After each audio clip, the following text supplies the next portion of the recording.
वन्दे तं सच्चिदानन्दं यतिवर्यं महामतिम्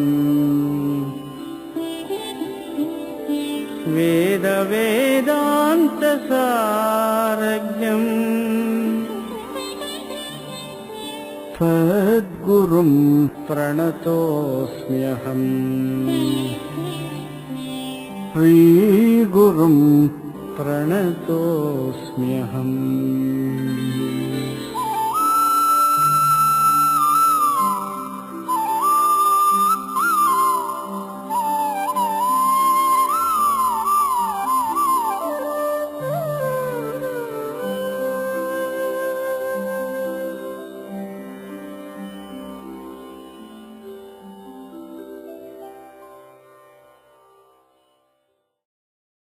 शङ्करं शङ्कराचार्यं केशवं बादरायणं सूत्रभाष्यकृतौ वन्दे भगवन्तौ पुनः पुनः।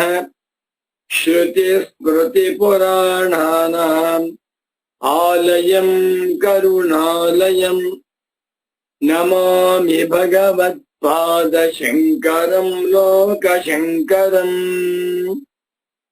वन्दे तं सच्चिदानन्दं यतिवर्यं महामतिम् वेदान्तसारज्ञं सद्गुरुं प्रणतोऽस्म्यहम् श्रीगुरुं प्रणतोऽस्म्यहम्।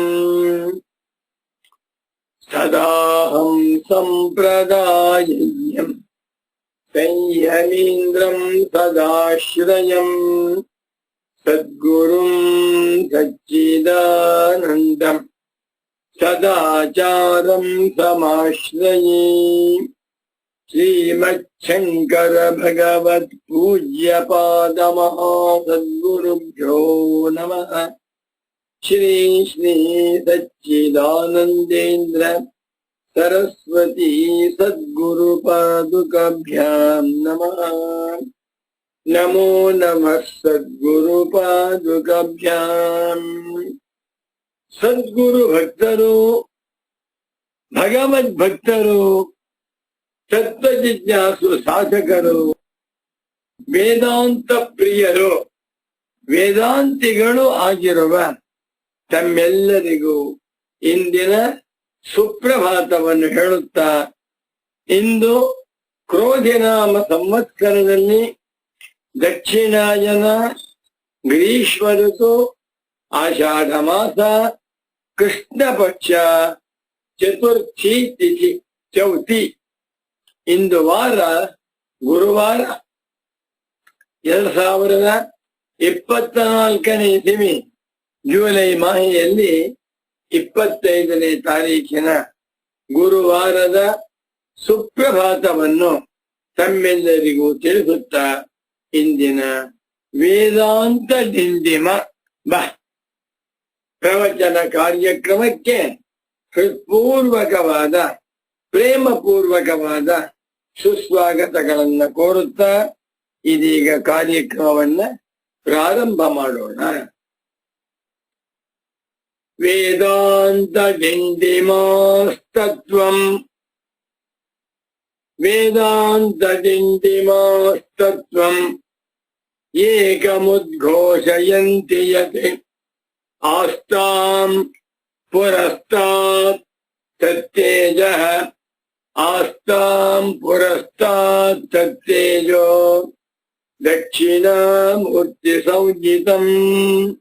ನಮೋ ನಮಃ ಸದ್ಗುರುಪಾದುಕಾಭ್ಯಾಂ. ಗುರುಮಾಸದಲ್ಲಿ ವೇದಾಂತ ಡಿಂಡಿಮ ಉಪದೇಶವನ್ನ ಚಿಂತನೆ ಮಾಡುತ್ತಿದ್ದೇವೆ. ವೇದಾಂತವೇ ಸಕಲ ಮಾನವರ ಸಂಪತ್ತು, ವೇದಾಂತಗಳೇ ಭಾರತೀಯ ಸಂಪತ್ತು, ವೇದಾಂತಗಳೇ ಮುಮುಕ್ಷುಗಳ ಆಸ್ತಿ. ಉಳಿದ ಎಲ್ಲ ಸಂಪತ್ತು ಕೂಡ ಅನಿತ್ಯವಾದದ್ದು. ಅನಿತ್ಯಾನಿ ಶರೀರಾಣಿ ವಿಭವಾನೈವ ಶಾಶ್ವತಃ ನಿತ್ಯಂ ಸನ್ನಿಹಿತೋ ಮೃತ್ಯು ತಸ್ಮಾತ್ ಜಾಗ್ರತ ಜಾಗ್ರತ. ಯಾವುದು ಏನೋ ಶರೀರ ಇದೆ, ಜೀವನ ಮಾಡಬೇಕು, ಮಾನ ಮರ್ಯಾದೆ ಮುಚ್ಚಿಕೊಳ್ಳಕ್ಕಾಗಿ ಬಟ್ಟೆ ಹಾಕೋಬೇಕು, ಹೊಟ್ಟೆ ಹಸಿವಾಗ್ತಾ ಇದೆ, ಹಸಿವನ್ನ ನೀಗಿಕೊಳ್ಳುವುದಕ್ಕಾಗಿ ಊಟ ತಿಂಡಿ ಮಾಡಿ ಇಷ್ಟೇ ಬರ್ತೇವೆ. ಏನಿದೆ ಇದರಲ್ಲಿ? ವೇದಾಂತ ಚಿಂತನ, ವೇದಾಂತ ಮಂಥನ, ವೇದಾಂತ ವಿಚಾರ, ವೇದಾಂತ ಶ್ರವಣ, ವೇದಾಂತ ಮನನ, ವೇದಾಂತ ನಿಧಿಧ್ಯಾಸನಗಳೇ ಪ್ರತಿಯೊಬ್ಬ ಮಾನವನ ಆದ್ಯ ಕರ್ತವ್ಯ. ಇಂದು ವೇದಾಂತ ಸಂಗಮದಲ್ಲಿ 72ನೇ ಶ್ಲೋಕವನ್ನ ನೋಡು. ಶ್ರೀ ನೃಸಿಂಹ ಸರಸ್ವತಿ ತೀರ್ಥ ಉವಾಚ ನ ಮತೋಭಿನಿವೇಶೇನ ನ ಭಾಷಾವೇಶಮಾಕೃತಃ ಮುಕ್ತಿರ್ವಿನಾತ್ಮ ವಿಜ್ಞಾನಂ ಇತಿ ವೇದಾಂತ ಡಿಂಡಿಮಃ. ಮತ್ತೊಮ್ಮೆ ಬರ್ತೇನೆ.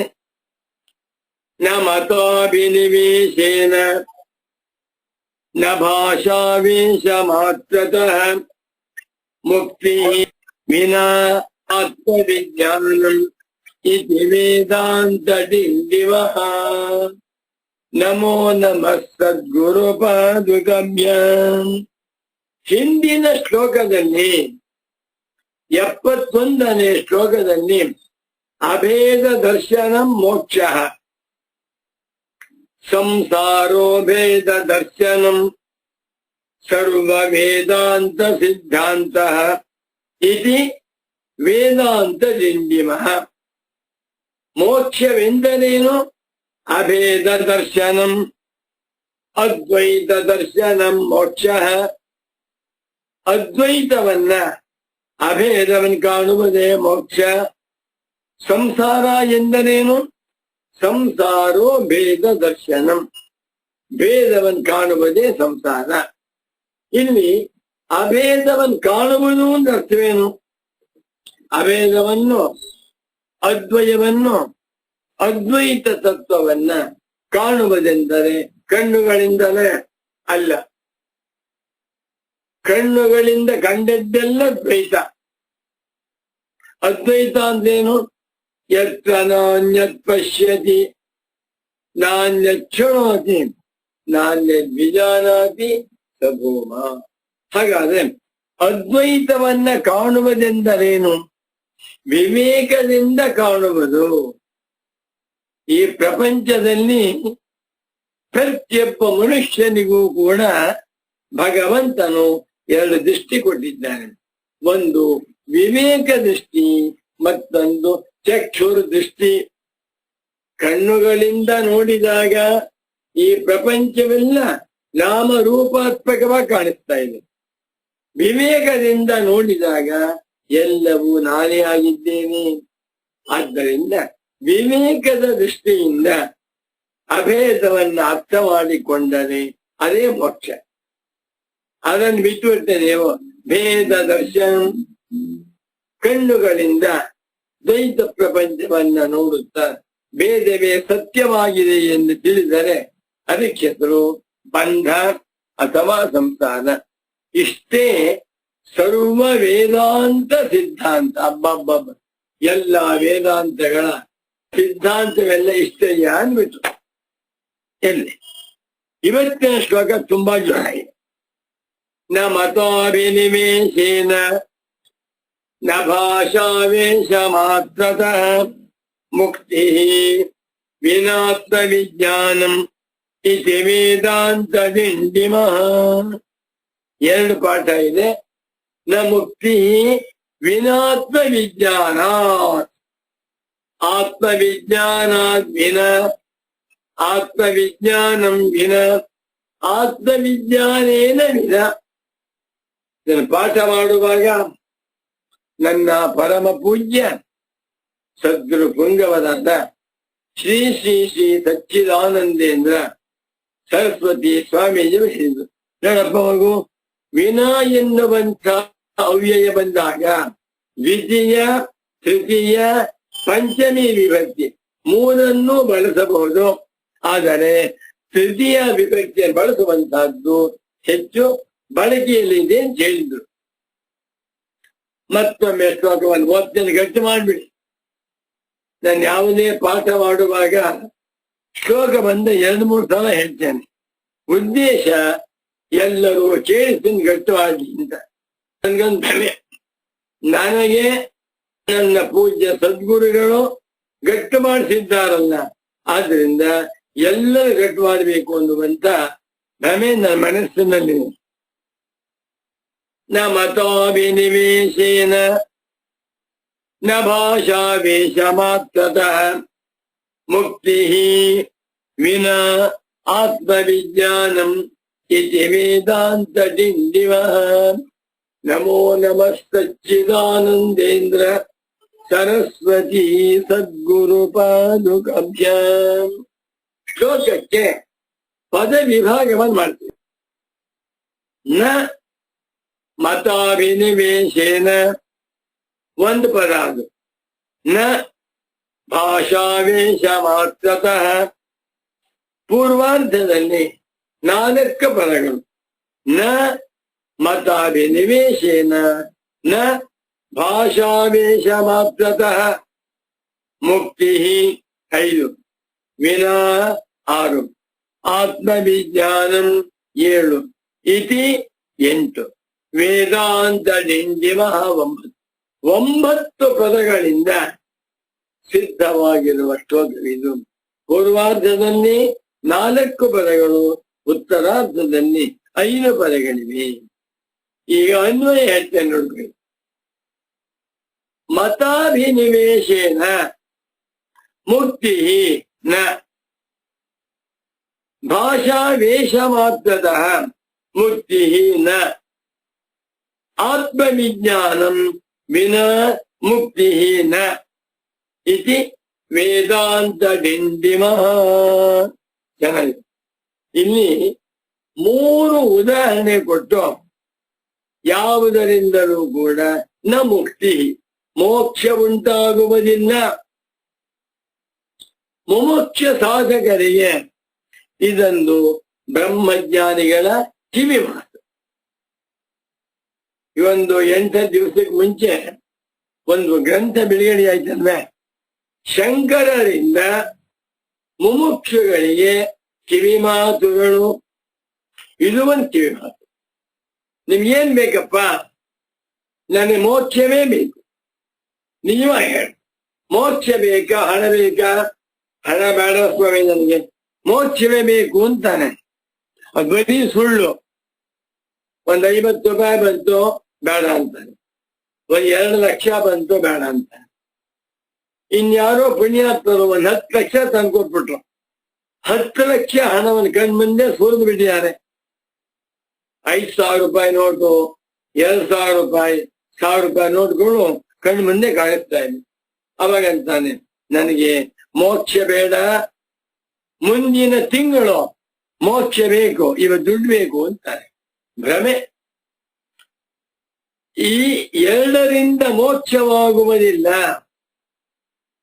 ಮೋಕ್ಷ ಬೇಕಾದರೆ ಆತ್ಮವಿಜ್ಞಾನದಿಂದಲೇ ಮೋಕ್ಷ. ಅನ್ವಯ ಸುಲಭವಾಗಿದೆ. ಮತಾಭಿನಿವೇಶೇನ ನ ಮುಕ್ತಿ ಭಾಷಾವೇಶ ಮಾತ್ರತಃ ನ ಮುಕ್ತಿ ಆತ್ಮವಿಜ್ಞಾನಂ ವಿನಾ ಮುಕ್ತಿ ನ ಸಿದ್ಧ್ಯತಿ ಇತಿ ವೇದಾಂತ ಸಿದ್ಧಾಂತಃ ಇತಿ ವೇದಾಂತ ಸಂದೇಶಃ ಇತಿ ವೇದಾಂತ ಡಿಂಡಿಮಃ. ಎಷ್ಟು ಚೆನ್ನಾಗಿದೆ. ಒಂದು ಶ್ಲೋಕವೂ ಕೂಡ ಅಮೃತಾಯಮಾನವಾಗಿದೆ, ತುಂಬಾ ಚೆನ್ನಾಗಿದೆ. ಯಾರು ನಿಜವಾದ ಜಿಜ್ಞಾಸು ಸಾಧಕರೋ ಅಂತವರು ಈ ಶ್ಲೋಕಗಳನ್ನ ಗಟ್ಟಿ ಮಾಡಿಕೊಂಡು ಅನುಸಂಧಾನ ಮಾಡ್ತಾ ಇದ್ದಾರೆ. ನಾನೊಂದು ಪುಸ್ತಕವನ್ನೇ ಬರೆದಿದ್ದೇನೆ, ವೇದಾಂತ ಡಿಂಡಿಮ ಸಾರ. ಡಿಂಡಿಮ ಸಾರ ಅಂತ ಒಂದು ಪುಸ್ತಕ. ಅದರಲ್ಲಿ ಈ 94 ಶ್ಲೋಕಗಳಿಂದ ಆರಿಸಿಕೊಂಡು 40 ಶ್ಲೋಕ ಬರೆದಿದೆ. ನಮ್ದೆಲ್ಲ ಶಾರ್ಟ್ ಅಂಡ್ ಸ್ವೀಟ್. ಇವತ್ತಿನ ಕಾಲದ ಐಟಿ ಬಿಟಿ ಜನಗಳಿಗೆ ಸಮಯವಿಲ್ಲ. ನಾವು ತಿರುಗೋ ಸೈಕಾಲಜಿ ಚೆನ್ನಾಗಿ ಅರ್ಥವಾಗುತ್ತೆ. ಒಬ್ಬ ಮನುಷ್ಯನನ್ನ ಅರ್ಧ ಸೆಕೆಂಡ್ ನೋಡಿದ್ದ ಕೂಡಲೇ ಅವನ ಜಾತಿಗೆಲ್ಲ ನನಗೆ ಗೊತ್ತಾಗ್ಬಿಡುತ್ತೆ. ಗುರುಗಳಂದ್ರೆ ಇವತ್ತಿನ ಜನಗಳ ಸೈಕಾಲಜಿ, ಅವರ ಮೆಂಟಲ್ ಆಸ್ಪೆಕ್ಟ್ ಆಗಿದೆಯಪ್ಪ, ಪುರ್ಸತ್ತಿಲ್ಲ. ಅದರಲ್ಲೂ ವೇದಾಂತ ವಿಷಯ 5 ನಿಮಿಷ ಕೂತ್ಕೊಳ್ಳೋಕ್ಕಾಗಲ್ಲ. ಅದಕ್ಕೋಸ್ಕರವಾಗಿ ಅಂಥ ಸಾಮಾನ್ಯ ಜನಗಳಿಗೋಸ್ಕರ ವೇದಾಂತ ಸಂದೇಶಗಳನ್ನ ಕ್ಯಾಪ್ಸೂಲ್ ರೂಪದಿಂದ ಒಂದೊಂದೇ ಪುಟದಲ್ಲಿ ಒಂದೊಂದೇ ಟಾಪಿಕ್ ಅನ್ನು ತೆಗೆದುಕೊಂಡು ಸಿಂಪ್ಲೆಸ್ಟ್ ಲ್ಯಾಂಗ್ವೇಜ್ ಇಂದ ಬರೀತಾರೆ. ಉದ್ದೇಶ ಏನು ತಿಳ್ಕೊಳ್ಳಿ. ಪರಮ ಪೂಜ್ಯ ಸದ್ಗುರು ವರೇಣ್ಯರಾದ ಶ್ರೀ ಶ್ರೀ ಶ್ರೀ ಸಚ್ಚಿದಾನಂದೇಂದ್ರ ಸರಸ್ವತಿ ಸ್ವಾಮಿಗಳವರು ಪಾಮರರಿಗೆ, ಲೌಕಿಕರಿಗೆ, ಪಂಡಿತರಿಗೆ, ವಾದಿಗಳಿಗೆ, ದರ್ಶನಕಾರರಿಗೆ ಎಲ್ಲರಿಗೂ ಕೂಡ ಸಂದೇಶ ಕೊಟ್ಟಿದ್ದಾನೆ, ಗ್ರಂಥ ಬರೆದಿದ್ದಾನೆ. ಅದ್ಭುತವಾಗಿದೆ. ಅಂತ ದೊಡ್ಡ ದೊಡ್ಡ ಗ್ರಂಥಗಳು ಓದಬೇಕು ಪುರ್ಸತ್ತಿಲ್ಲ ಅಂತಾನೆ, ಅಂತವರಿಗೆ ಬರೀತಾ ಇದ್ದೀನಿ. ಇದು ದಿಂಡಿಮ ಸಾರ ಅಂತ ಒಂದು ಪುಸ್ತಕ ಅನ್ಕೊಂಡಿದ್ದೇನೆ ಹೆಸರು. ಅದು ವೇದಾಂತ ದಿಂಡಿಮ ಸಾರ. ಅದರಲ್ಲಿ ನೋಡಿ, 40 ಶ್ಲೋಕ ತೆಗೆದುಕೊಂಡು ಒಂದೊಂದು ಶ್ಲೋಕಕ್ಕೂ ಒಂದೊಂದು ಪುಟ ವಿವರ ಕೊಟ್ಟಿದ್ದೇನೆ. ನಮ್ಗೇನು ವೇದಾಂತವೇ ಗೊತ್ತಿಲ್ಲ ಅಂತ ಅಲ್ಲ, ವೇದಾಂತ ಪ್ರವೇಶವೇ ಆಗಿಲ್ಲ ಅಂಥವರಿಗೋಸ್ಕರ ಬರೆದಿರುವಂತ ಗ್ರಂಥ. ಅದನ್ನು ನೋಡ್ಬೋದು. ಅರ್ಥ ಹೇಳ್ತೀನಿ ಈಗ. ಇದಕ್ಕೆ ಪೂಜ್ಯರಾದ ಸದ್ಗುರು ಪುಂಗವರಾದ ಶ್ರೀ ಶ್ರೀ ಸದ್ಗುರು ಸಚ್ಚಿದಾನಂದೇಂದ್ರ ಸರಸ್ವತಿ ಸ್ವಾಮೀಜಿಯವರು ಒಂದು ಸಂಬಂಧ ವಾಕ್ಯವನ್ನು ಬರೆದಿದ್ದಾರೆ. ಸಂಬಂಧೋಕ್ತಿಯನ್ನು ಬರೆದಿದ್ದು ಓದ್ತೇನೆ. ತದೇ ತದೆ ಅಭೇದ ದರ್ಶನಂ ಚಿತ್ತ ಶುದ್ಧಿ ಪೂರ್ವಕಂ ಸಮ್ಯಗನುಷ್ಠಿತೇನ ಶ್ರವಣ ಮನನ ನಿಧಿಧ್ಯಾಸನ ಸಾಧನೇನೈವ ಲಭ್ಯಂ ನತು ವೃಥಾಭಿಮಾನಾತ್ ಇತ್ಯಾಹ.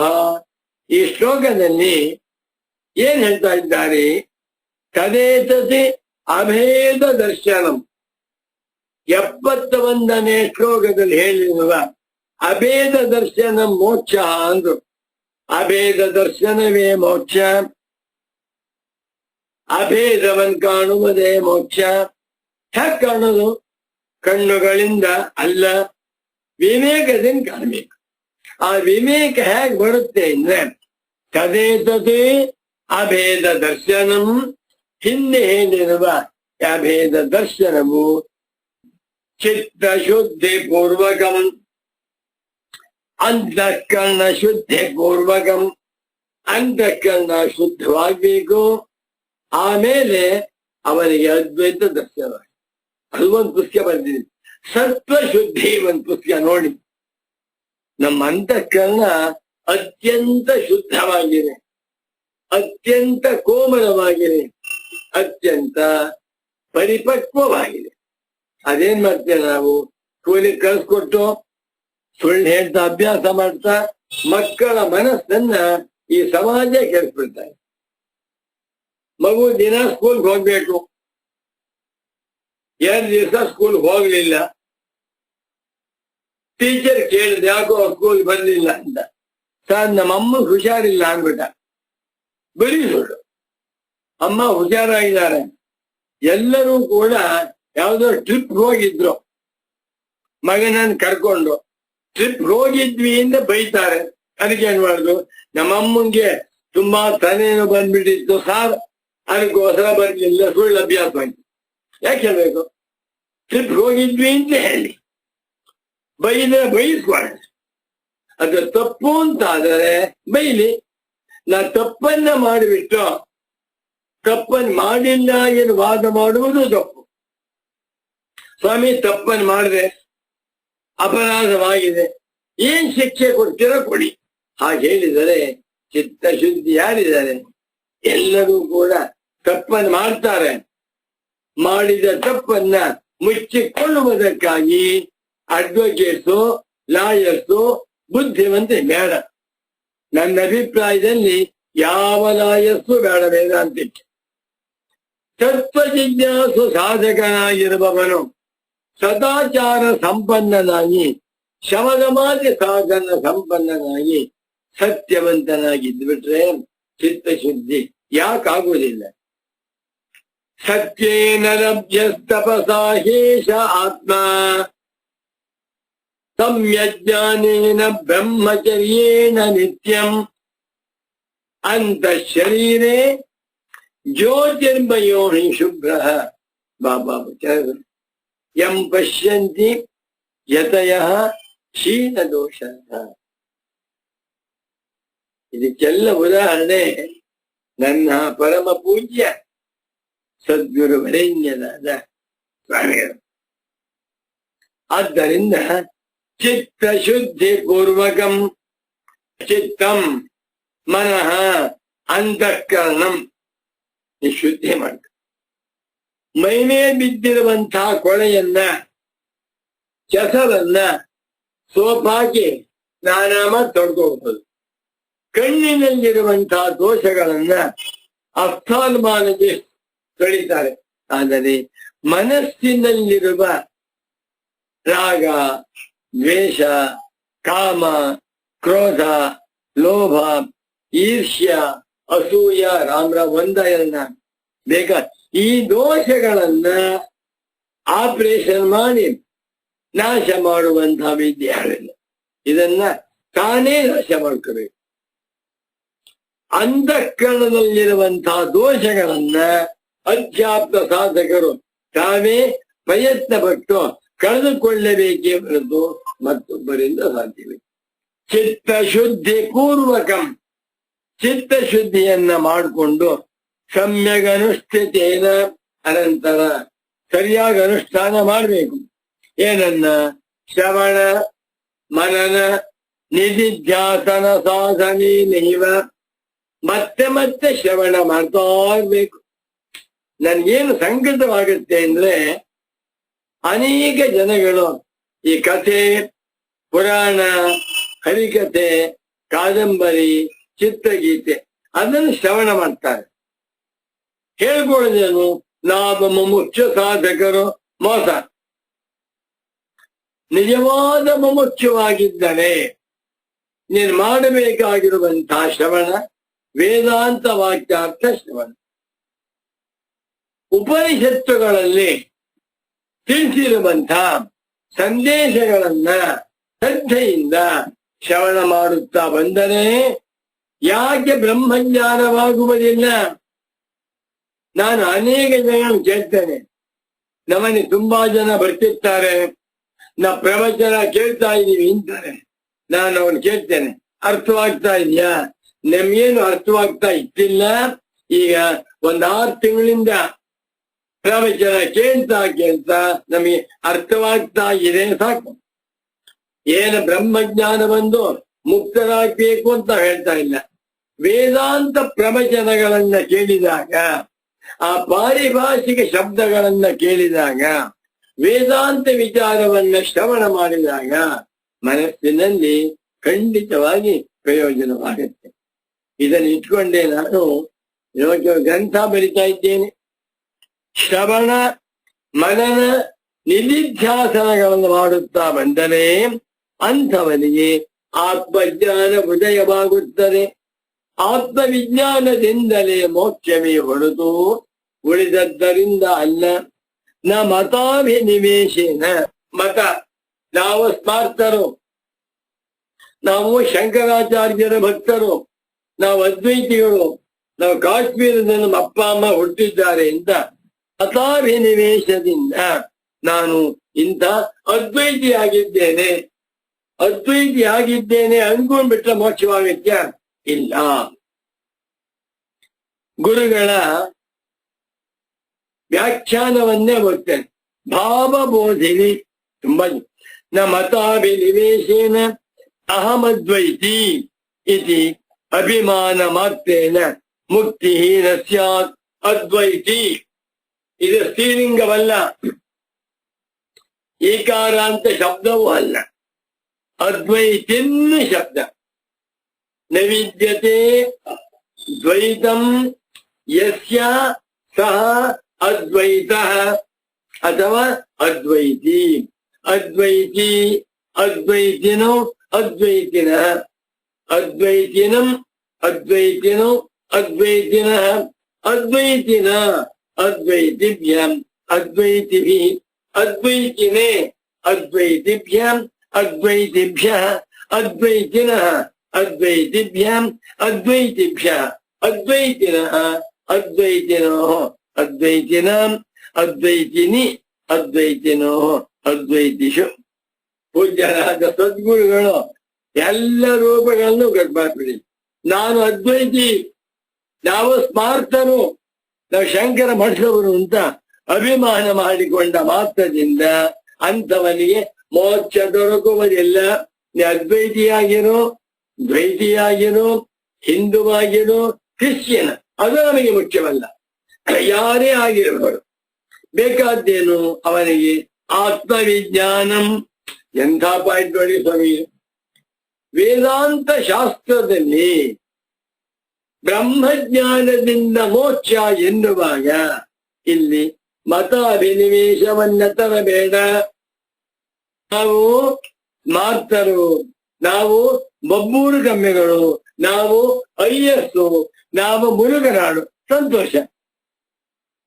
ಆ ಮತಾಭಿನಿವೇಶದಿಂದ ಊಟ ತಿಂಡಿ ಮದುವೆ ಮುಂಜಿ ಇತ್ಯಾದಿಗಳಿಗೆ ಪ್ರಯೋಜನ. ಮೋಕ್ಷ ಪ್ರಾಪ್ತಿಗೆ ನಿಮ್ ಜಾತಿ ವರ್ಣಾಶ್ರಮಗಳು ಬೇಡ. ನಾಮ್ನಾಭಿನಿವೇಶೇನ ಅಂತಲೂ ಪಾಠ ಉಂಟು. ನಾಮಾಭಿನಿವೇಶದಿಂದಲೂ ಮೋಕ್ಷವಿಲ್ಲ. ತತ್ರ ವೇದಾಂತಿ ಶಾಸ್ತ್ರೀ ಭಟ್ಟ ದೀಕ್ಷಿತ ಅವಧಾನಿ ಇತ್ಯಾದಿ ನಾಮಧಾರಣ ಮಾತ್ರೇಣ ನ ಮುಕ್ತಿ ಸ್ಯಾತ್. ಎಲೆಜೀವ ಬಲು ಯೋನಿಗಳಲ್ಲಿ ತೊಳಲಿ ಬಂದೆ, ಅದರಿಂದೇನಾಯಿತು? 84 ಲಕ್ಷ ಬಗೆಯ ಜೀವರಾಶಿಗಳಲ್ಲಿ ಮಾನವ ಜನ್ಮ ಅತಿ ಅಮೂಲ್ಯವಾದುದು. ಶ್ರೀಗಳವರು ಎಲೆಜೀವ ಬಲು ಯೋನಿಗಳಲ್ಲಿ ತೊಳಲಿ ನರಳಿ ಸಾಕಾಗಿ ಬಂದೆ, ಆದರೆ ಮಾನವ ಜನ್ಮದ ಬೆಲೆಯೇ ಅರಿಯದೆ ತಿರುಳ ಬಿಸುಟು ಬರೀ ಕರಟವ ಹಿಡಿಯಬೇಡ, ನೀನೇ ಶಂಕರ. ಛಾಂದೋಗ್ಯ ಉಪನಿಷತ್ ತಿಳಿಸುವಂತೆ ತತ್ವಮಸಿ ಎಂಬ ಸಂದೇಶವನ್ನು ನಿನ್ನ ಅನುಭವದಲ್ಲಿ ಕಾಣು ಎಂದಿದ್ದಾರೆ. ಭಗವಾನ್ ಶಂಕರರು ತಮ್ಮ ಬ್ರಹ್ಮಸೂತ್ರ ಭಾಷ್ಯದಲ್ಲಿ ಸರ್ವದುಃಖ ವಿನಿರ್ಮುಕ್ತ ಏಕಚೈತನ್ಯಾತ್ಮಕೋಹಂ ಇತ್ಯೇಷಃ ಆತ್ಮಾನುಭವಃ ಎಂದಿದ್ದಾರೆ. ಈ ಸಂದೇಶಗಳು ಇಂದ್ರಿಯ ಪ್ರಮಾಣಕ್ಕೆ ವಿರುದ್ಧವಾದರೂ ಅಧ್ಯಾರೋಪಾಪವಾದ ಕ್ರಮದಿಂದ ಶ್ರುತಿಯ ಜಾಡಿನ ಮರ್ಮವನ್ನು ಅರಿಯಬಹುದು.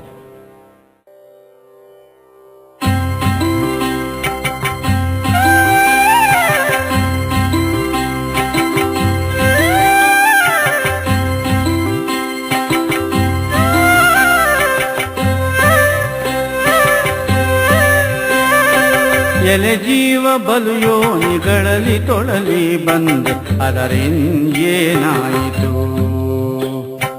ಎಲೆ ಜೀವ ಬಲು ಯೋನಿಗಳಲ್ಲಿ ತೊಳಲಿ ಬಂದೆ, ಅದರಿಂದೇನಾಯಿತು? ತಿಳಿವಿನ ನರ ಜನ್ಮ ಕಿಳಿ ತಂದೆ ಕಡೆಗೆ ಗಲದರಿಂದೇನಾಯಿತು? ತಿಳಿವಿನ ನರ ಜನ್ಮ ಕಿಳಿ ತಂದೆ ಕಡೆಗೆ ಗಲದರಿಂದೇನಾಯಿತು? ಅದರಿಂದೇನಾಯಿತು? ಅದರಿಂದೇನಾಯಿತು?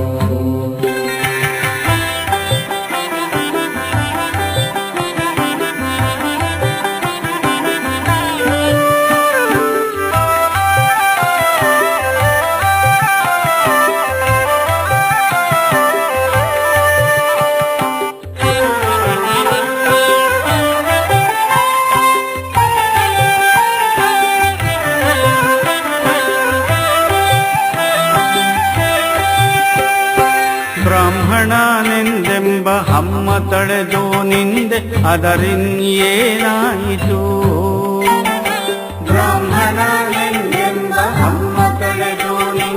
ಅದರಿಂದೇನಾಯಿತು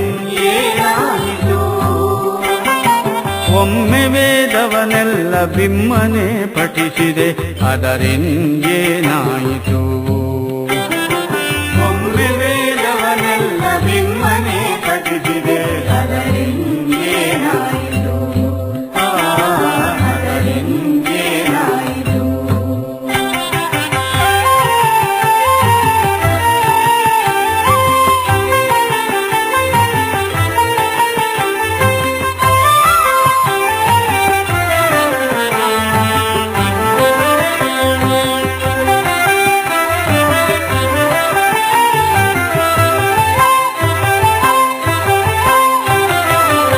ಕಾವ್ಯಶಾಸ್ತ್ರಕ್ಕೆಲ್ಲ ಸುವ್ಯಾಖ್ಯೆಯಾಗೈದೆ ಅದರಿಂದೇನಾಯಿತು ಕಾವ್ಯಶಾಸ್ತ್ರಕ್ಕೆಲ್ಲ ಸುವ್ಯಾಖ್ಯೆಯಾಗೈದೆ ಅದರಿಂದೇನಾಯಿತು ಶ್ರಾವ್ಯಗೀತವ ಚಿತ್ರ ದಿವ್ಯ ಶಿಲ್ಪವ ಕಲ್ತೆ ಅದರಿಂದೇನಾಯಿತು ಶ್ರಾವ್ಯಗೀತವ ಚಿತ್ರ ದಿವ್ಯ ಶಿಲ್ಪವ ಕಲ್ತೆ ಅದರಿಂದೇನಾಯಿತು ಅದರಿಂದೇನಾಯಿತು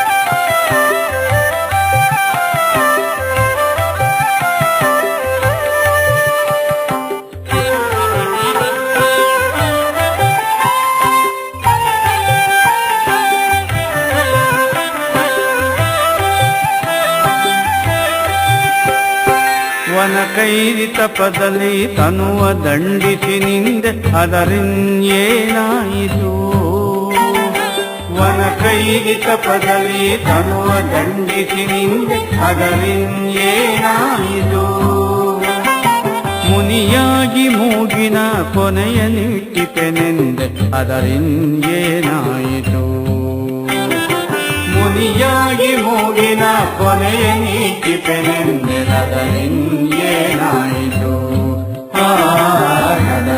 ಅದರಿಂದೇನಾಯಿತು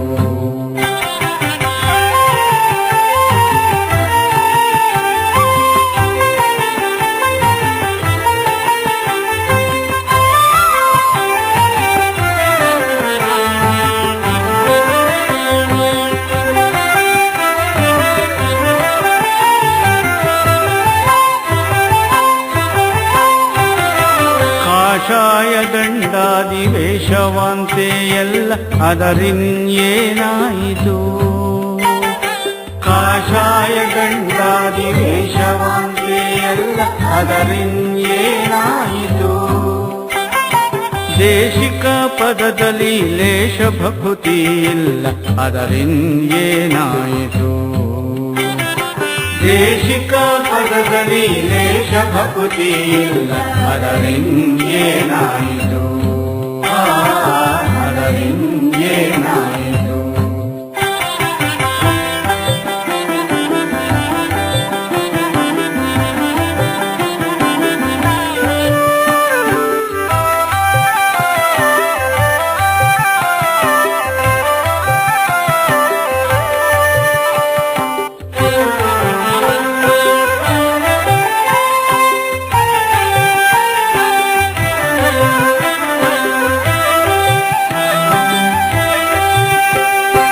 ತಿರುಳ ಬಿಸುಟು ಬರೀ ಕರಟವ ಹಿಡಿದೆನಿ ಅದರಿಂದೇನಾಯಿತು ತಿರುಳ ಬಿಸುಟು ಬರೀ ಕರಟವ ಹಿಡಿದೆನಿ ಅದರಿಂದೇನಾಯಿತು ಗುರುಶಂಕರೈಕ್ಯವ ದೊರಕಿಸಿ ಕೊಳೆಪರ ಪುರುಷಾರ್ಥವಾನಾಯಿತು ಗುರುಶಂಕರೈಕ್ಯವ ದೊರಕಿಸಿ ಕೊಳೆಪರ ಪುರುಷಾರ್ಥವಾನಾಯಿತು ಪುರುಷಾರ್ಥವಾನಾಯಿತು ಎಲೆ ಜೀವ ಬಲು ಯೋನಿಗಳಲ್ಲಿ ತೊಳಲಿ ಬಂದೆ ಅದರಿಂದೇನಾಯಿತು ಎಲೆ ಜೀವ ಬಲು ಯೋನಿಗಳಲ್ಲಿ ತೊಳಲಿ ಬಂದೆ ಅದರಿಂದೇನಾಯಿತು ತಿಳಿ ತಿರುವಿನ ನರ ಜನ್ಮ ಕಿಳಿ ತಂದೆ ಕಡೆಗೆ ಗಲದರಿಂಗೇನಾಯಿತು ತಿರುವಿನ ನರ ಜನ್ಮ ಕಿಳಿ ತಂದೆ ಕಡೆಗೆ ಗಲದರಿಂಗೇನಾಯಿತು ಅದರಿಂಗೇನಾಯಿತು ಅದರಿಂಗೇನಾಯಿತು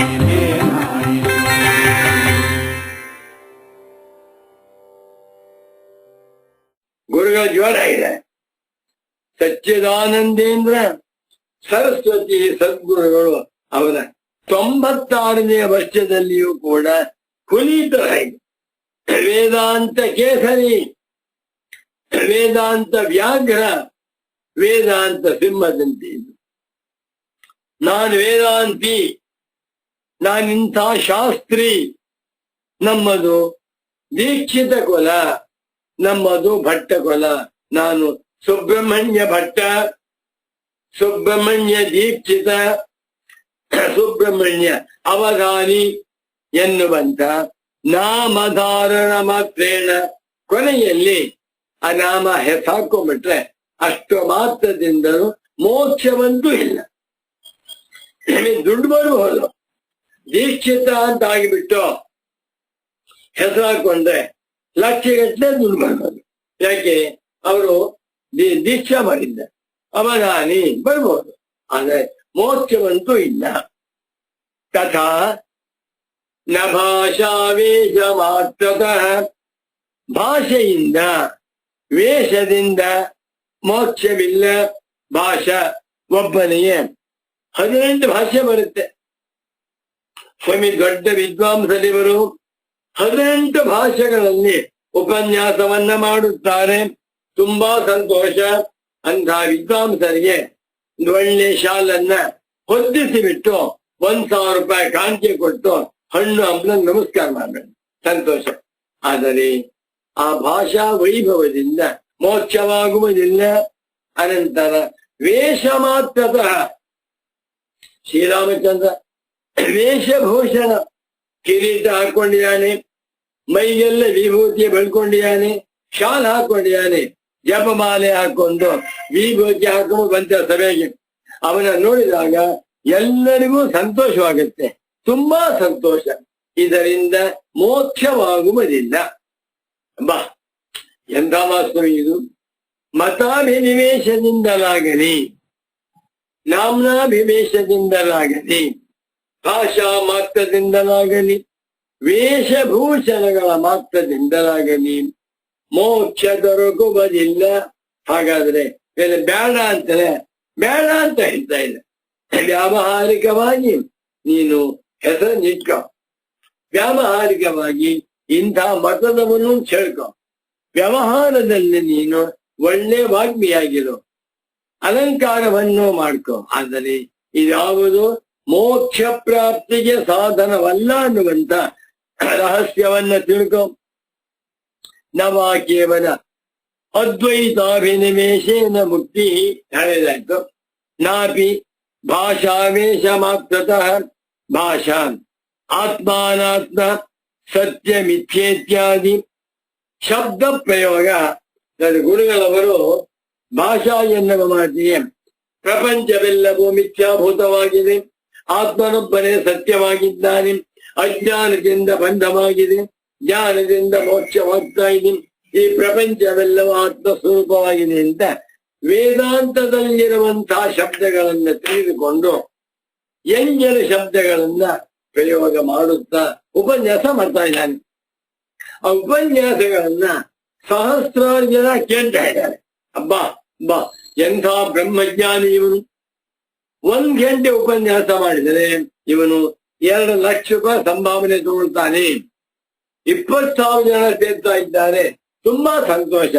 ಭಗವಂತನ ವಿಭೂತಿ ಪುರುಷ, ಆತ್ಮ ಅನಾತ್ಮ, ಸತ್ಯ ಮಿಥ್ಯ, ಬಂಧ ಮೋಕ್ಷ, ವಿದ್ಯಾ ವಿದ್ಯ, ಈ ಶಬ್ದಗಳನ್ನ 18 ಭಾಷೆಗಳಲ್ಲಿ ಬಳಸಿ ಉಪನ್ಯಾಸ ಮಾಡುವುದರಿಂದ ಖಂಡಿತ ಮೋಕ್ಷವಿಲ್ಲ. ವೇಷ ಬಾಬಾ ಚೆನ್ನಾಗಿದೆ. ಕಾಷಾಯ ವಸ್ತ್ರ ಮೌಲ್ಯಾದಿ ಯುಕ್ತತ್ವಂ ಕಾಷಾಯ ವಸ್ತ್ರ ಹಾಕೊಂಡ್ಬಿಟ್ಟಿದ್ದಾನೆ, ತಲೆ ಮುಂಡನ ಮಾಡಿಸ್ಕೊಂಡ್ಬಿಟ್ಟಿದ್ದಾನೆ, ಪ್ರತಿದಿನ ಕ್ಷೌರ ಮಾಡ್ಕೊಂಡ್ಬಿಡುದು. ನಾನು ಅಲ್ಲಿ ಇಲ್ಲಿ ಕೇಳಿದ್ದೇನೆ, ಕೆಲವು ಪಂಡಿತೋತ್ತಮರು ಪ್ರತಿ ದಿವಸ ಮುಖ ಕ್ಷೌರ ಮಾಡ್ಕೊಳ್ತಾರೆ, ಸಂತೋಷ. ಕೆಲವು ಸನ್ಯಾಸಿಗಳು ಚೆನ್ನಾಗಿ ಕಾಣಬೇಕು ಅಂತ ಪ್ರತಿ ದಿವಸ ಮುಂಡನ ಮಾಡಿಸ್ಕೊತಾರೆ. ತಮ್ಮ ಶಿಷ್ಯರಿಂದ ಉಚಿತವಾಗಿ ದಿನ ಕ್ಷೌರ ಮಾಡಿಸ್ಕೊಳ್ಳೋದು. ಅವನು 24 ಗಂಟೆ ಯಾವಾಗ 2 ದಿನಕ್ಕೆ 2 ಸಲ ಕ್ಷೌರ. ಯಾವಾಗ ನೋಡಿದ್ರು ತಲೆ ಮುಂಡನ. ಅಯ್ಯೋ ರಾಮ, ಯಾಕಪ್ಪ ಅದು? ಅದರಿಂದ ಮೋಕ್ಷವಿಲ್ಲ. ನೀವು ಆಡಂಬರವನ್ನ ಮಾಡುತ್ತಾ ವೇಷಭೂಷಣವನ್ನ ಹಾಕಿಕೊಂಡ ಮಾತ್ರಕ್ಕೆ ಅದರಿಂದ ಮೋಕ್ಷವಿಲ್ಲ. ನೋಡಿ, ಸಚ್ಚಿದಾನಂದೇಂದ್ರ ಸರಸ್ವತಿ ಸದ್ಗುಣಗಳಾಗಲಿ, ಭಗವಾನ್ ರಮಣ ಮಹರ್ಷಿಗಳಾಗಲಿ, ಯಾವಾಗಲೂ ಕೂಡ ವೇಷಭೂಷಣಗಳಿಂದ ಆಕರ್ಷಿತರಾಗಿರ್ತಾ ಇರಲಿಲ್ಲ. ಯಾವಾಗ ಕ್ಷೌರ ಮಾಡಿಸ್ಕೊತಾ ಇದ್ರು. ಪೂಜ್ಯರಾದ ಸದ್ಗುರುಗಳು ಪೌರ್ಣಮಾಸ್ಯ ದಿವಸ ತಿಂಗಳಿಗೆ ಒಮ್ಮೆ ಕ್ಷೌರ ಮಾಡಿಸ್ಕೊತಾ ಇದ್ರು. ಚಾತುರ್ಮಾಸ್ಯ ಕಾಲದಲ್ಲಿ 2 ತಿಂಗಳಿಗೊಮ್ಮೆ ಕ್ಷೌರ ಮಾಡಿಸ್ಕೊತಾ ಇದ್ದೆ. ಮತ್ತೊಮ್ಮೆ ಏನೋ ಫಂಕ್ಷನ್ ಹೋಗ್ಬೇಕು ಅಂದ್ಕೊಂಡು ನೀಟಾಗಿ ಕ್ಷೌರ ಮಾಡಿಸ್ಕೊತಾ ಇದ್ದೀನಿ. ಕಾಷಾಯ ವಸ್ತ್ರ, ಅನಂತರ ಮೌಂಜ್ಯಾದಿಯುಕ್ತ ಮುಂಡನ ಮಾಡಿಸ್ಕೊಳ್ಳೋದು, ಮೌಂಜಿ ಸುಕ್ಕರು, ಏನು ಅಲಂಕಾರ. ಅವ್ ನೋಡ್ಬಿಟ್ರೆ ಭಯವಾಗ್ಬೇಕು ನಮಗೆ. ಒಬ್ಬ ಸಿನಿಮಾ ಆಕ್ಟರ್ ಬಂದನೇನೋ ಅಂತ ಭಯ. ಬೇಡಪ್ಪ ಬೇಡ, ಸಿಂಪಲ್ ಆಗಿರೋ, ಯಾವ ಆಡಂಬರ ಬೇಡ. ಇದರಿಂದಲೂ ಕೂಡ ಮೋಕ್ಷ ಪ್ರಾಪ್ತಿ ಇಲ್ಲ. ತನ್ಮಾತ್ರೇಣ ಮುಕ್ತಿ. ಅಷ್ಟು ತನ್ಮಾತ್ರ ಅಂದ್ರೆ ಅಷ್ಟು ಮಾತ್ರದಿಂದ, ಮತಾಭಿನಿವೇಶದಿಂದ, ಭಾಷಾ ನಿವೇಶದಿಂದ ಅಥವಾ ವೇಷ ಮಾತ್ರದಿಂದ, ಹೆಸರಿನಿಂದ ಮುಕ್ತಿ ಸಿಕ್ಕುವುದಿಲ್ಲ. ಮುಕ್ತಿ ಕಿಂತು ಆತ್ಮವಿಜ್ಞಾನದೇವ ಮುಕ್ತಿ ಸ್ಯಾತ್. ಹಾಗಾದ್ರೆ ಮೋಕ್ಷ ಯಾತರಿಂದ? ಆತ್ಮವಿಜ್ಞಾನ ಬಂದರಿಂದಲೇ ಮೋಕ್ಷ. ಆತ್ಮಜ್ಞಾನ ಪ್ರಾಪ್ತಿಗೆ ಬೇಕಾದಷ್ಟು ಸಾಧನ ಇದೆ. ಮುಖ್ಯವಾಗಿ ಬೇಕಾದದ್ದು ಅಂತಃಕರಣ ಶುದ್ಧಿ. ಅದೇ ದೊಡ್ಡ ಕೊರತೆ.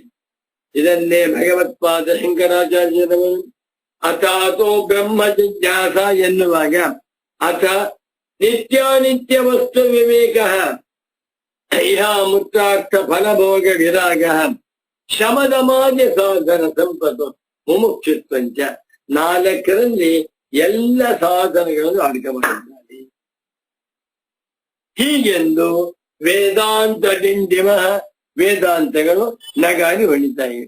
ಯದಾ ಚರ್ಮವದಾಕಾಶಂ ವೇಷ್ಟಯಿಷ್ಯಂತಿ ಮಾನವಾಃ ತದಾ ದೇವಮವಿಜ್ಞಾಯ ದುಃಖಸ್ಯಾಂತೋ ಭವಿಷ್ಯತಿ. ಪ್ರಸಿದ್ಧವಾದ ಮಂತ್ರ, ಶ್ವೇತಾಶ್ವೇತ. ನಿನಗೆ ಬ್ರಹ್ಮಜ್ಞಾನ ಬೇಡವಾ? ಬೇಡ. ನಮಗೆ ಬ್ರಹ್ಮಜ್ಞಾನವಿಲ್ಲದೆ ಮೋಕ್ಷವಾಗಬೇಕು. ಖಂಡಿತ ಆಗುತ್ತೆ.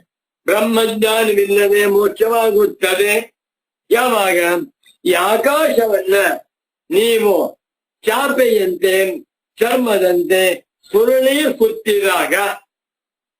ಒಳ್ಳೆ ದೃಷ್ಟಾಂತ. ಈ ದೃಷ್ಟಾಂತವನ್ನ ನಾನು ಈ ಉಪನಿಷತ್ತುಗಳಲ್ಲಿ ದೃಷ್ಟಾಂತಗಳು ಎನ್ನುವಂತಹ ಗ್ರಂಥದಲ್ಲಿ ತಗೊಂಡಿದ್ದೇನೆ ಅಂತ ಕಾಣಿಸುತ್ತೆ. ನನ್ನ ಉದ್ದೇಶ ಜನಗಳು ಬರಲಿ, ಜನಗಳು ವೇದಾಂತ ಗೊತ್ತಾಗಲಿ. ಎಂತ ದೃಷ್ಟಾಂತ ನೋಡಿ, ವ್ಯತಿರೇಕ ದೃಷ್ಟಾಂತ. ಹೇಗೆ ಆಕಾಶವನ್ನ ಚರ್ಮದಂತೆ, ಚಾಪೆಯಂತೆ ಸುತ್ತುವುದಕ್ಕೆ ಸಾಧ್ಯವಿಲ್ಲವೋ, ಅದೇ ರೀತಿಯಲ್ಲಿ ಬ್ರಹ್ಮಜ್ಞಾನವಿಲ್ಲದೆ ಕೇವಲ ಕರ್ಮೋಪಾಸನಗಳಿಂದ ಮೋಕ್ಷವನ್ನು ಹೊಡೆಯಲು ಸಾಧ್ಯವಿಲ್ಲ ಅಂತ ಒಳ್ಳೆಯ ಮಂತ್ರ ಇದೆ. ಯದಾ ಚರ್ಮವದಾಕಾಶಂ ವೇಷ್ಟಯಿಷ್ಯಂತಿ ಮಾನವಾಃ ತದಾ ದೇವಮವಿಜ್ಞಾಯ ದುಃಖಸ್ಯಾಂತೋ ಭವಿಷ್ಯತಿ. ನಾಯಮಾತ್ಮ ಪ್ರವಚನೇನ ಲಭ್ಯಃ ನ ಮೇಧಯ ನ ಬಹುನಾ ಶ್ರುತೇನ ಇತಿ ಚ ಮುಂಡಕೋಪನಿಷದಿ. ಏನ್ ಪೂಜ್ಯರಾದ ಸದ್ಗುರುಗಳ ಕಣ್ಣು ಮುಂದೆ ವೇದಾಂತ ಮಂತ್ರಗಳು ಓಡಾಡ್ತಾ ಇದ್ವು. ಗುರುಗಳೇ, ಬ್ರಹ್ಮನಿಷ್ಠರಾದ ಮಹಾತ್ಮರೇ, ನಮ್ಮನ್ನು ಉದಾಹರಣೆ ಮಾಡಿ ನೀವು ಬರೆಯುವಂತಹ ಗ್ರಂಥಗಳಲ್ಲಿ ನಮ್ಮನ್ನ ಸೇರಿಸಿದರೆ ನಾವು ಧನ್ಯರಾಗ್ತೇವೆ ಅಂತ ಹೇಳುತ್ತಿದ್ದವೇನೋ ಎನ್ನುವಂತೆ ಪರಮ ಪೂಜ್ಯ ಸದ್ಗುರು ವರೇಣ್ಯರು ತಮ್ಮ ಗ್ರಂಥಗಳಲ್ಲಿ ವೇದಾಂತ ಮಂತ್ರಗಳನ್ನು ತುಂಬಿಬಿಟ್ಟಿದ್ದಾರೆ. ನನಗೆ ಆಶ್ಚರ್ಯ. ಈ ನೈಷ್ಕ್ರಮ್ಯ ಸಿದ್ಧಿ ಅಂತ ಇದೆಯಲ್ಲ, ಅದಕ್ಕೆ ಕ್ಲೇಶಾಪಹಾರಿಣಿ ವ್ಯಾಖ್ಯಾನ ಬರೆದಿದ್ದಾರೆ. ಅದನ್ನು ಬರೆಯುವಾಗ ಉಪದೇಶ ಸಾಹಸ್ರಿಯಿಂದ ಅನಂತರ ತೈತರಿಯ ಭಾಷ್ಯ ವಾರ್ತಿಕದಿಂದ ಬೃಹದಾರಣ್ಯಕ ಭಾಷ್ಯ ವಾರ್ತಿಕದಿಂದ ಸಂಬಂಧ ವಾರ್ತಿಕದಿಂದ ಎಷ್ಟೊಂದು ಮಂತ್ರ ಕೋಟ್ ಮಾಡಿದ್ದಾರೆ, ಎಷ್ಟು ಶ್ಲೋಕ ಕೋಟ್. ಆಶ್ಚರ್ಯವಾಯಿತು. ಏನೂ ಕಷ್ಟವಿಲ್ಲ. ಗುರುಗಳು ಪೆನ್ ತಗೊಂಡು ಬರೀ ಶುರು ಮಾಡಿಬಿಟ್ರೆ ಎಲ್ಲ ವೇದಾಂತ ವಾಕ್ಯಗಳು, ಎಲ್ಲ ವಾರ್ತಿಕ ವಾಕ್ಯಗಳು, ಸ್ವಾಮಿ ಸ್ವಾಮಿ ನಮ್ಮನ್ ತಗೊಳ್ಳಿ, ನಮ್ಮನ್ ಕೋಟ್ ಮಾಡಿ ಅಂತ ಹೇಳ್ತಾ ಇದ್ವೋ ನೋಡಿದೆ. ಹಾಗಿಲ್ಲಿ ನಾಯಮಾತ್ಮ ಪ್ರವಚನೇನ ಲಭ್ಯ ನ ಮೇಧಯಾನ ಬೋನಾಶ್ರುತೇನ ಯಮೇ ವೈಶ ವೃತೆ ತೇನ ಲಭ್ಯ ಎನ್ನುವಂತೆ ವೇದಾಂತಗಳು ಉಪದೇಶ ಒಟ್ಟಿನಲ್ಲಿ ಮತಾಭಿನಿವೇಶದಿಂದಲಾಗಲಿ, ಹೆಸರಿನಿಂದಲಾಗಲಿ, ಭಾಷೆಯಿಂದಲಾಗಲಿ, ವೇಷದಿಂದಲಾಗಲಿ ಈ ಭಾಷಾಡಂಬರಗಳಿಂದ ಖಂಡಿತ ಮುಕ್ತಿ ದೊರಕುವುದಿಲ್ಲ. ಮೋಕ್ಷ ಬೇಕ? ಆತ್ಮವಿಜ್ಞಾನ ಬಂದನಿಂದಲೇ ಮೋಕ್ಷ. ಆತ್ಮವಿಜ್ಞಾನಾದೇವ ಮೋಕ್ಷ. ಇಂದ ಆತ್ಮಜ್ಞಾನವನ್ನ ಸಕಲ ಮಾನವರು ಹೊಂದಬಹುದು. ಯಾವಾಗ ಆತ್ಮಜ್ಞಾನವೇ ನನಗೆ ಬೇಕು ಎಂದಾದಾಗ. ಇವಾಗ ಏನಾಗಿದೆ ಎಂದು ಇವತ್ತಿನ ಪ್ರಪಂಚದಲ್ಲಿ ಈ ಅಟ್ರಾಕ್ಷನ್ ಜಾಸ್ತಿ ಆಗ್ತಾ ಇದೆ. ಬಣ್ಣ ಬಣ್ಣದ ಪದಾರ್ಥಗಳು, ಟಿವಿ, ಮೊಬೈಲ್ ಬಂದುಬಿಟ್ಟು ಶ್ರೀರಾಮಚಂದ್ರ 4-5 ವರ್ಷದ ಮಕ್ಕಳು ಟಿವಿ ಹಿಡ್ಕೊಂಡು ಕೂತ್ಕೊಳ್ತಾರೆ. ಊಟ ತಿಂಡಿ ಬರೋದಿಲ್ಲ. ಅಮ್ಮನ್ ಊಟ ಮಾಡಿಸ್ಬೇಕು ಅಂತ ಆಸೆ. ಬಾರೋ ಬಂದಮ್ಮ ಅಂತ ಬರೋದಿಲ್ಲ. ಹೇಳ್ಕೊಂಡು ಬಂದ್ರೆ ಆ ಮೊಬೈಲ್ ನೋಡ್ತಾ ಇರುತ್ತೆ. ಅಮ್ಮ ಬಾಯಿ ತುರುಕ್ತಾ ಇರ್ತಾರೆ. ಏನ್ ಊಟ ಮಾಡಿದೆ ಅನ್ನುವುದು ಗೊತ್ತಾಗಿದೆ. ಅಷ್ಟು ಮಾಡಿ ಪ್ರತಿಯೊಂದರಲ್ಲೂ ಸರ್ವಂ ದ್ವಂದ್ವಾತ್ಮಕಂ ಜಗತ್ತು. ಮೊಬೈಲ್ ಬೇಕೇ ಬೇಡವೆ? ಬೇಕು, ಬೇಡ. ಅದೇ ಇತಿಮಿತಿ ಎಂದಿರಬೇಕು. ಒಟ್ಟಿನಲ್ಲಿ ಆತ್ಮವಿಜ್ಞಾನದಿಂದಲೇ ಮೋಕ್ಷ ಎನ್ನುವಂತಹ ಸಂದೇಶದೊಂದಿಗೆ ಇಂದಿನ ಈ ಪ್ರವಚನವನ್ನ ಇಲ್ಲಿಗೆ ಸಂಪನ್ನಗೊಳಿಸುತ್ತಿದ್ದೇನೆ. ನ ಮತಾಭಿನಿವೇಶೇನ ನ ಭಾಷಾವೇಶ ಮಾತ್ರತಃ ಮುಕ್ತಿರ್ವಿನಾತ್ಮವಿಜ್ಞಾನಾತ್ ಮುಕ್ತಿರ್ವಿನಾತ್ಮವಿಜ್ಞಾನಂ ಇತಿ ವೇದಾಂತ ಡಿಂಡಿಮಃ. ನಮೋ ನಮಃ ಸದ್ಗುರುಪಾದುಕಾಭ್ಯಾಂ. ವೇದಾಂತ ಡಿಂಡಿಮಾಸ್ತತ್ವಂ ಏಕಮುದ್ಘೋಷಯಂತಿ ಯತ್ ಆಸ್ತಾಂ ಪುರಸ್ತಾತ್ ತತ್ತೇಜೋ ದಕ್ಷಿಣಾಮೂರ್ತಿ ಸಂಹಿತಂ. ನಮೋ ನಮಃ ಸದ್ಗುರುಪಾದುಕಾಭ್ಯಾಂ.